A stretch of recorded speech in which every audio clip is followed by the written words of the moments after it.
This is the CineSnob Podcast. Hi, everyone. Welcome to episode 332 of the CineSnob Podcast. My name is Cody Villafana, and joining me this week is Jocelyn Durand. And Jocelyn, you just talked during the intro, which I asked you and Kiko both not to do.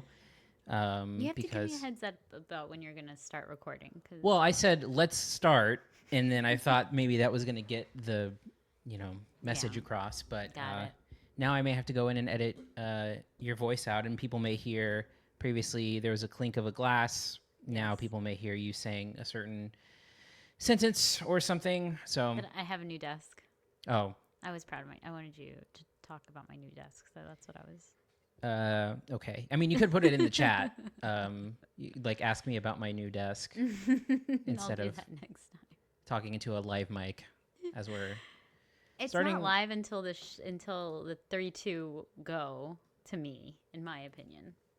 Well, I'm not going to count us down. When I say let's start, I feel like maybe that's the hint of I'm going to press record. But anyway, we can get into this later. But I thought it starts recording as soon as the Kiko. I thought that was like the no. Shut the fuck up, Jocelyn. No, that happens. That happens before that. But yeah, so it's we're operating as a two-man crew today, two-person crew. I think you would accept two-man crew. I do not mind that. I went to Syracuse, and I hate when people are like, "Oh, the orange." It's like they're the orange men. It's fine. I can be an orange man. That's true feminism. Are they the Syracuse orange people? No. Is that what they're the orange? Okay. And I don't like that. I'm like, they're the orange men. That was historically what they are, and women can be orange men too. I agree with that. Right? Thank you. Yeah. Yeah. We agree. Finally. Yeah, finally on something. My God. Yeah, and sometimes we kind of look around here for movie news, and really, nothing really going on this week in movie news, and we're recording late on a Monday. We're down a person, so we're kind of just winging the start of this thing. Do you have anything that you wanted to talk about? No, absolutely not. Yeah. Once again, nothing crazy going on in the world right now. Just right. You just can't think of anything movie related. So it's I mean, it's interesting. I think we'll talk about it a little bit when we get to the movie itself. But looking at the movie box office, we kind of touch on that every so often. And we've been talking a while back when Jared was here about how Pixar was kind of struggling a little bit, and the movie that we're covering today, Elio, kind of got beat pretty bad at the box office this week. And I don't know if your screening that you went to was crowded, but it did not make a lot of money for a brand new Pixar movie. It was. I mean, I usually go to movies on the weekday afternoon, so it's usually empty. This one I went to on a Sunday afternoon, and so there was more people, but it definitely wasn't full. Well, it is officially Pixar's lowest opening weekend of all time at the box office, and week 2 of How to Train Your Dragon beat it handily. And I feel like that's movie news right there. Yeah, that's crazy. Yeah, How to Pixar Train Your used Dragon to be so dominant.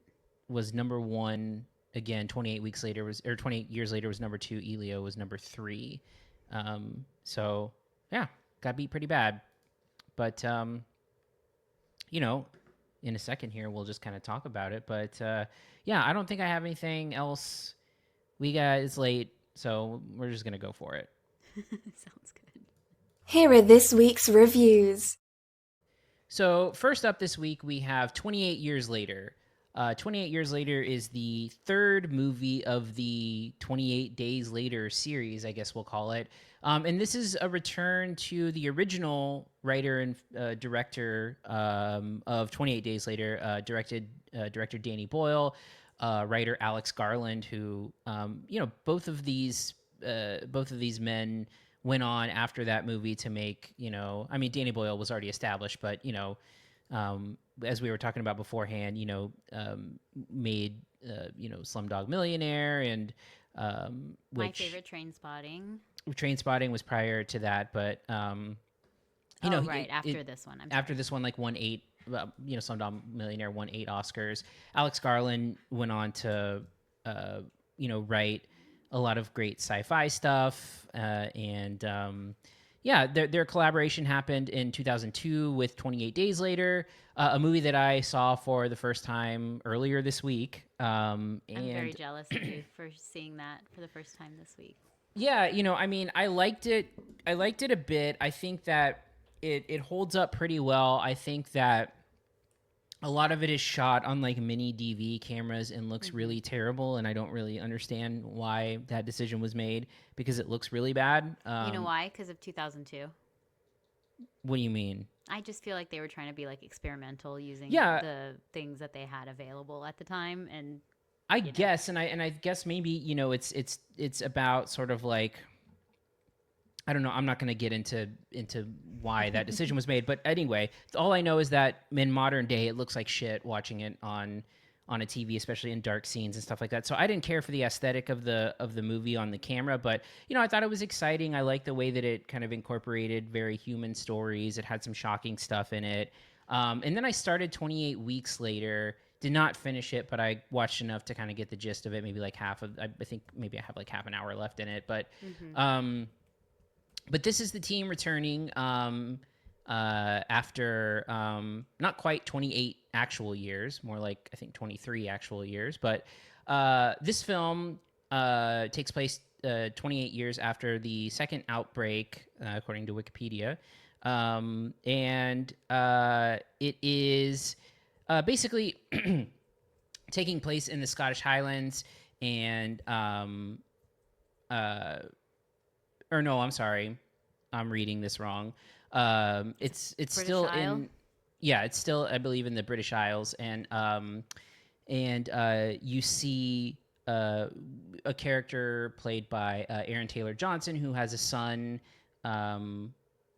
played by Alfie Williams, who he's basically training to go to the mainland for the first time, learn how to kill the zombies, and kind of fend for himself. And at their home is his wife and the kid's mother, played by Jodie Comer, who is has some kind of like mystery illness that we don't really know too much about when we find things out.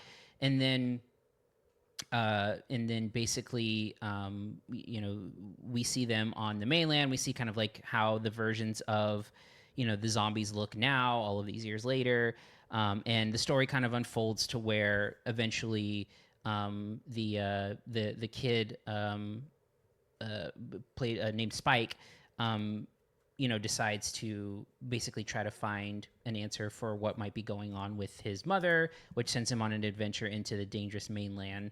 That's basically it. So, I'm a little bit frustrated by, I think, the movie that we get here, in that, I think that the first movie is so successful because it's kind of dropping you right in the middle of this like super chaotic kind of like outbreak. And I like how chaotic it feels. I like the idea, like everything is moving really fast. Like it's you see like the zombies that are like sprinting in that movie.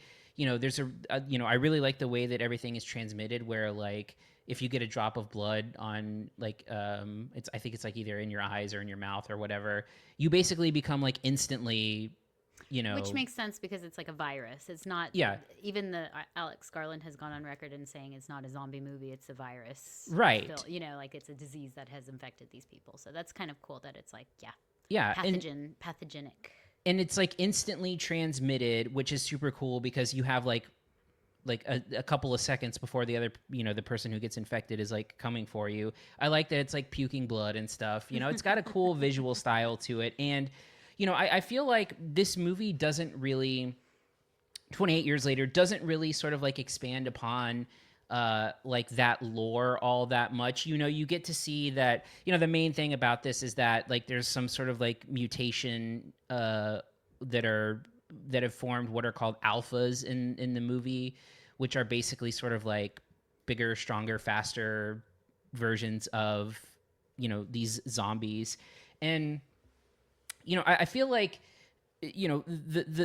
everything is moving really fast in that first one, and I feel like it's chaotic. And then in the quieter moments is when all like the really good character building stuff happens. So you see their relationships forming, you get the conversations. In the first one, you get to meet new characters along the way in the quieter moments, and then it's sort of like running for your lives, and then the quieter moments, and then they get to the the military base or whatever, and it gets super tense, and then the character stuff happens in the quiet moments. And I think the main issue with 28 Days Later for me is that it feels like it's like 90% quiet moments, where I just found the majority of the movie to be pretty dull. I don't know that it ever fully kind of takes off. I feel like the zombie stuff feels like it's super limited. Like it feels that those scenes are few and far between. And when you do get them, there is some creative stuff. If you've seen, there's like a picture online where they had like a 20 iPhone camera rig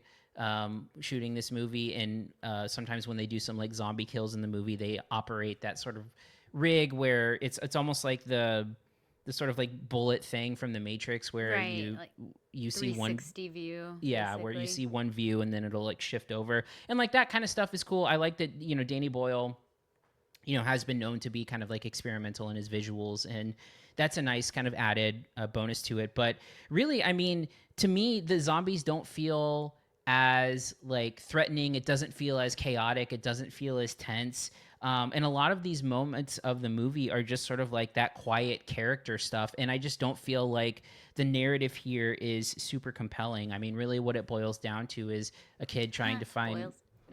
yeah, thank you. It boils down to a kid trying to find his, what's going on with his mom, and that's really basically it. There's not a lot of sort of like, even when we're talking about, the first movie, we're talking about like a lot of moral complexity that goes on in that movie, and it's challenging. And you even get in 28 Weeks Later, in the pieces I've seen, you get more moral complexity.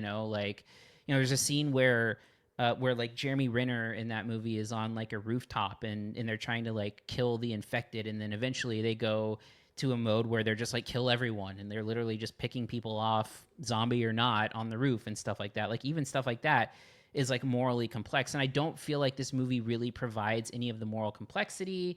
It doesn't really build on like life after the outbreak. It doesn't really give you interesting sort of like a lot of I think what makes the first movie again really interesting is like zombie turns, like characters who aren't zombies and then become zombies. You don't get any of that here. You don't get any of the emotional pull of like rooting for a character to survive or stuff like that. I just feel like this movie lacks so much tension, and it's just very, very like quiet and subdued, and quite honestly a little bit boring. I was not engaged, I think, on any real level here, which feels like a disappointment, especially when you've got, kind of like a really creative spin on the zombie genre, which was 28 Days Later.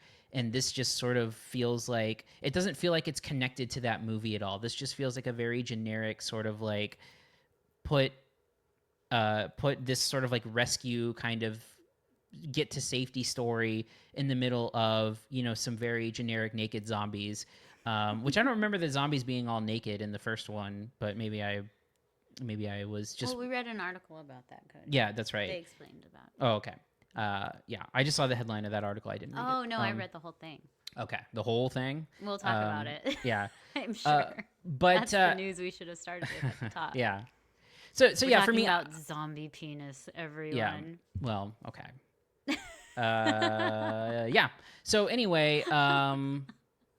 I just felt just completely underwhelmed with what we got here, and I think aside from like some stylistic stuff, I just think this movie has like no real good sense of pace to it, and I don't think enough of what's happening, including the characters, the story, or anything else, is super interesting. So yeah, just a pretty big letdown for me. But Jocelyn, what were your thoughts on 28 Years Later? All right, I'm gonna give you homework because I am the film student person on this pod. Have you seen any of the Romero zombie movies? No. None of them? No. I'm actually excited for you because like, that he's Romero just like literally invented the genre.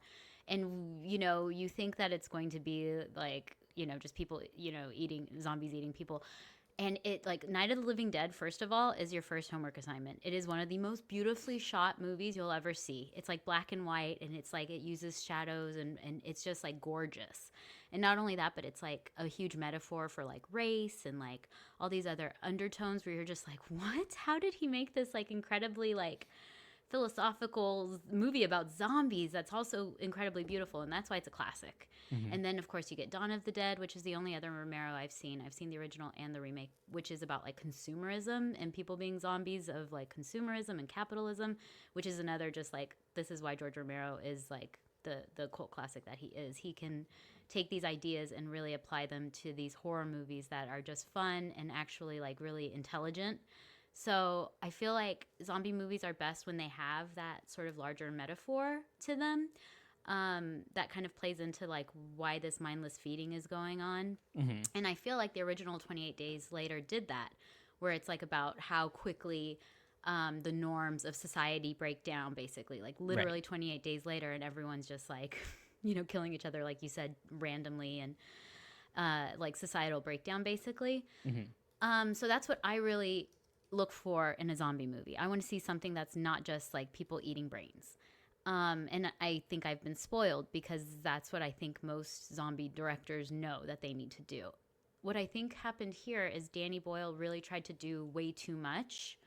So what we get is like this first part of the movie, which is like almost like this walkabout where the kid has to go and like learn about how to live in this new society because they've kind of isolated themselves from the mainland, and they are like back to the basics. Like they hunt with bows and arrows. They don't use guns, which is kind of cool when you're in a zombie movie. Like it builds a lot of tension that they're having to like reload arrows, and you're like, oh my God, like get the freaking arrow in the freaking sling already. And the zombie's like this close to them, and they're going to try to shoot a bow and arrow. So that really was fun for me. What lost me was when then they went back home, and then it became like this family drama. And I'm not going to complain about it just because Jodie Comer is like one of my favorite actresses of all time, and she's just like great. So I was like, all right, I'm not mad at it, but I didn't expect this movie to go in this direction. All of a sudden it becomes like this like weird family drama movie with like zombies just like occasionally popping up. Yeah. Then all of a sudden it becomes like this like weird Heart of Darkness, like Ray Fiennes is like Captain Kurtz, like he's like an Aborigine like hunter, like, and the alpha zombies are like weirdly like primal, and I was like, I think this is actually like a little like distasteful, you know? Like the alpha, they're like almost barbaric, and then you have this intellectual doctor man who has like learned how to live among them, and do you see what I mean? And it's almost like, oh, the man of science has learned how to tame the beasts, basically. And I get what they were trying to do. I don't think that it's maybe done in a way that is distasteful. I think that because they're not doing anything with it, they're just kind of presenting this story that's been told before, like I said, like almost like a Heart of Darkness, like the white colonizers, basically. Does that make sense? Again, I'm like trying to read into it. I wish that they had done more with the metaphor here, because they don't really lean into it. They just kind of present it, and then they just kind of like leave it. And that's really the climax of the movie. And then all of a sudden it has this like super bizarre, really bizarre ending. Well, so there is a reason for that. Right. Because it's going to be a sequel, or like because the sequel's already been shot. Right. Yeah. So they shot these movies back to back. And right. So yeah. So yes. So the ending, I didn't hate it. Like it's very out of place to me. It's so out of place for the rest of the movie, but it did kind of like check my box as far as like Danny Boyle. Like I said, Trainspotting's my favorite movie. So all of a sudden it's like punk rock music, and like it's a total tone shift, of course, leading into the next film. And then reading about like who he's trying to evoke with those characters is also a little bizarre, and I don't know what's gonna happen. I mean, I know I've seen like people reaction, especially in Britain, who are familiar with this particular person who the new clan looks like. So it's just like so out of place. I sound like crazy even talking about it, because it's like just completely literally a 180 from the rest of the movie. So all that to say, I really agree with you that I wish it had been more about the zombies and less about everything else. Like, there's so much more that this movie is about, and it tries way too many things, in my opinion. Yeah. But like I said, there was parts of it I enjoyed. I went in really excited, and yeah, I guess I can say let down. I don't know. I'm willing to see where it's heading in the sequel. Yeah, and that's the thing, is that I think, like, this is designed to be a trilogy, right? The second one has already been shot, and then and it was directed by Nia DaCosta. What is it going to be? Do you know what it's going to be called? Yeah, it's called 28 Years Later, 28. The Bone Temple. Oh, man. I thought it was going to be like 28 years and 28 days after that.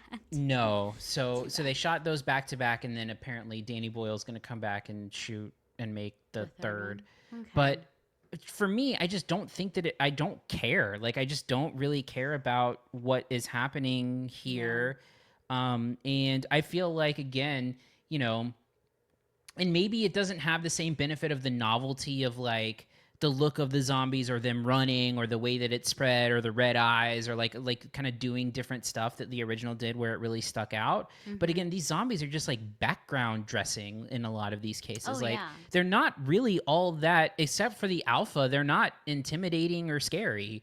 And maybe it comes down to like them having to fight a pack of alphas or something like that. But they don't even think the alpha was that scary. Because, not really. Like, it's just like you just have to kill him a little longer than the others. And honestly, that type of a plot twist is really lazy. Like, oh, all of a sudden they're like harder to kill. Oh, it's like a super zombie. It sounds like it sounds like a 12-year-old's idea of a new movie. Like, put it like, oh, but these are harder to kill zombies. It's like, oh wow, okay. It's so dumb. You gotta. I mean, they've had 28 years to mutate, so True.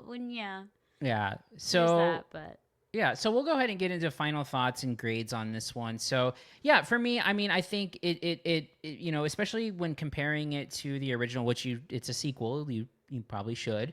I just felt like it kind of like lacks the urgency and thrill of the original films, and I think most importantly with a horror movie like this, it doesn't always deliver on the zombie side of things. And I think instead it kind of opts for what ends up being a pretty dull family story where there are dozens of minutes at a time in between like zombie appearances. And then when the zombies do show up, they're not all that threatening. They're not all that scary. It doesn't, people aren't really freaked out by them as they are in like the first movie and stuff like that. And so I don't know. I don't think that there's much of a sense of horror or terror throughout the movie. And I don't feel like the family story is interesting enough to carry the movie. So I actually really didn't care for it. I'm giving it a C. Jocelyn, your final thoughts and grade. Yeah, I think I mentioned that Alex Garland said that he doesn't believe that they are zombie movies, and I agree with him. Like, this one was by far not. Like, I think 28 Days Later, you could definitely argue is. This one, I think he may have tried to make a point of it not being a zombie movie, because there's just none of the sense of like adventure or like the things that you want to see when you're going to go see a zombie movie. I would just say that this is just like literally its own separate category, and it really didn't do anything that that I enjoyed to see when I'm excited to see a zombie movie. And again, just trying way too many things and nothing really kind of landing. So I also am giving it a C. All right. We will move on to our second and final film of the episode, Elio. Elio is the new Pixar movie, and it is about a space fanatic with an active imagination who finds himself on a cosmic misadventure where he must form new bonds with alien life forms, navigating a crisis of intergalactic proportions, and somehow discover who he is truly meant to be. That sounds exciting. Jocelyn, you were the only one who saw this week. So why don't you go ahead and tell us about what you thought about Elio? Listen, I'm really glad that you did that for me, because I would not have been able to. You couldn't have come up with Cosmic Misadventure? I mean, you're right.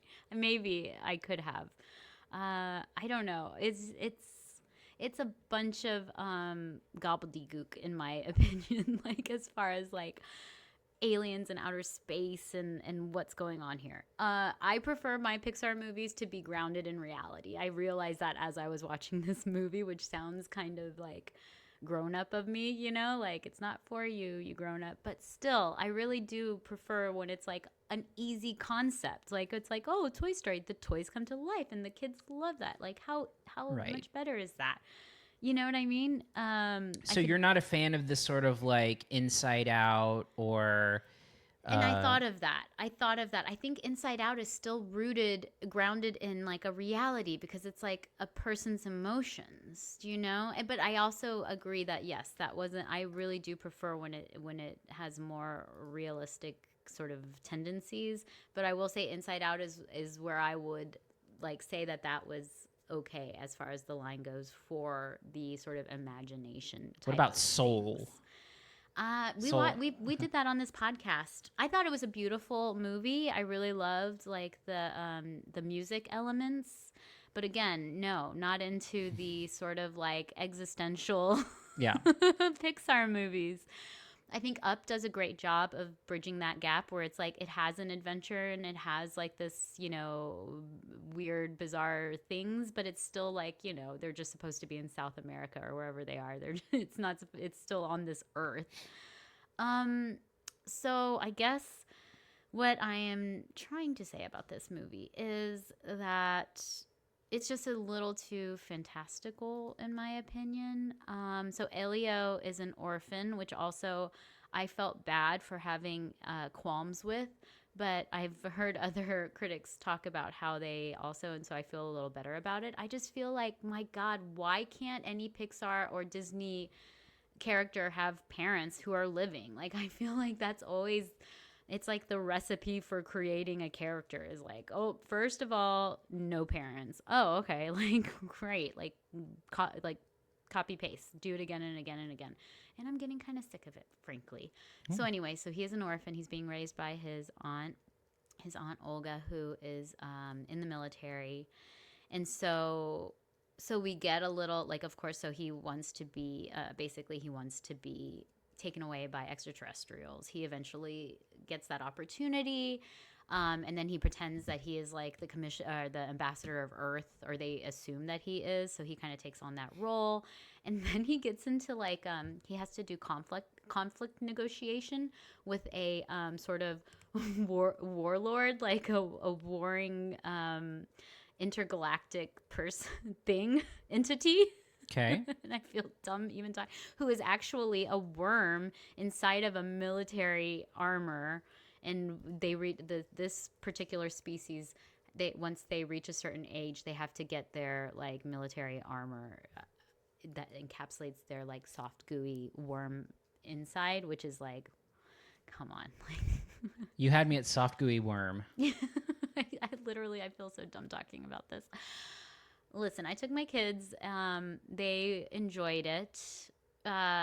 You know, Pixar is one of those things that, like, you can go, like, adults will like it as much as their children. And this, I will say, was not one of those movies for me. There was parts that I enjoyed.